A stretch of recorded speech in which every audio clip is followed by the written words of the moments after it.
weight gain on the cattle, I suppose to start we try and get them out early in spring and get them onto good quality grass. Since I joined the programme, I would have been concentrating maybe on setting up more paddocks and keeping them on good quality grass throughout the summer.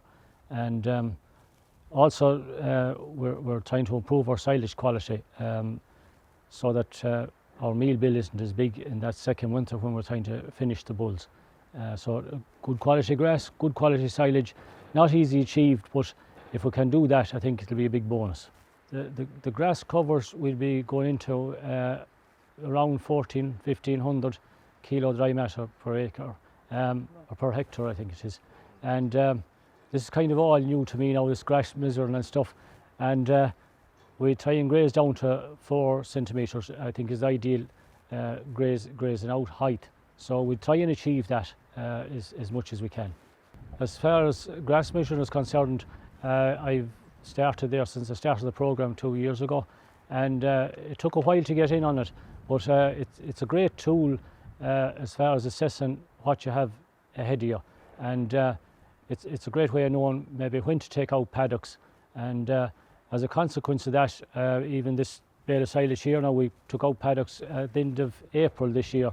Other years I'd have been afraid to take them out because I wouldn't really know maybe the amount of grass I had ahead of me, but it's a great way of giving you an idea of what's ahead of you.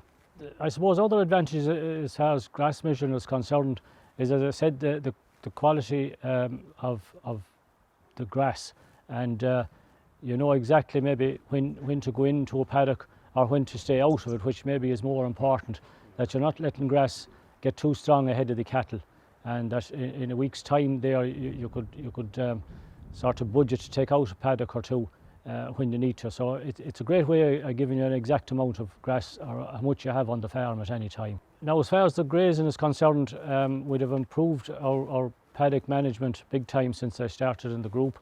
Normally we used to be moving maybe every week, and depending on field size and whatever. But since last year now, I've put in a lot of paddocks. I suppose in total we could have maybe 40 or 50 paddocks over 3 blocks of land.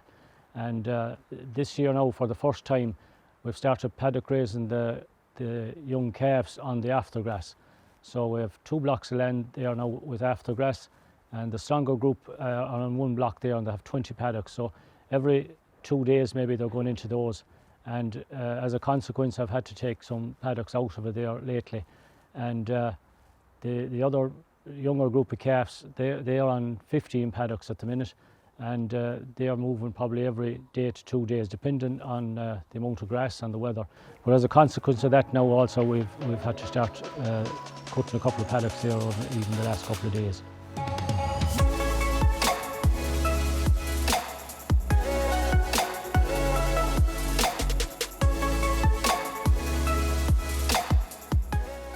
The farmers participating in the Teagasc Green Acres programme are encouraged to weigh their stock 3 times a year. So this means all stock are weighed at turnout, mid-season and housing.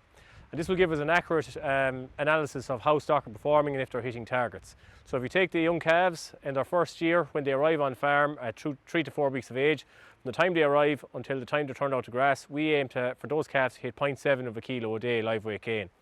Their first season at grass, we target 0.8 of a kilo up until housing for the first winter. The first winter we target in and around 0.6 of a kilo a day.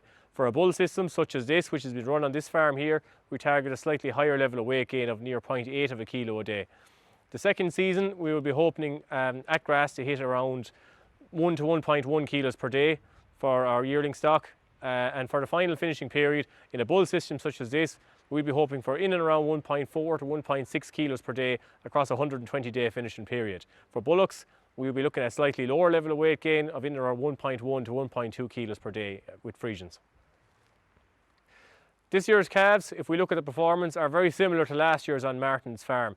The level of weight gain on these calves would have been fairly much on target over the past number of years. Martin has put a lot of emphasis on the calf rearing stage. So they are hitting in and around 0.7, 0.8 of a kilo a day from the time they arrive on farm until currently, which is nearing the end of the first grazing season. Really the areas where this farm needs to make improvements are over the first winter, we hope to increase the daily live weight gain up to around 0.7, 0.8 of a kilo a day. And in the second grazing season, we hope to achieve higher levels of weight gain of around 1.1 kilos per day at grass. This will hopefully give us a higher live weight entering the shed in late July of around 500 kilos live weight, at which point the bulls will be put on a finishing diet and will hopefully be finished there in around 120 days. If we look at these bulls behind, these have been housed for approximately 30 days. They're currently being built up on their finishing rations. So Martin is feeding these bulls 73 DMD silage. At the minute we are giving them bale silage. It was baled in the month of April. It was a surplus paddock. This will be fed along with 5 kilos a day of finishing ration. We're using a high cereal mix here, around 75% cereals, 14% protein, and they will be built up to around maybe 8 to 9 kilos per day as the finishing period progresses, with the target of having a 340 kilo carcass at around 120 to 140 days over finishing period.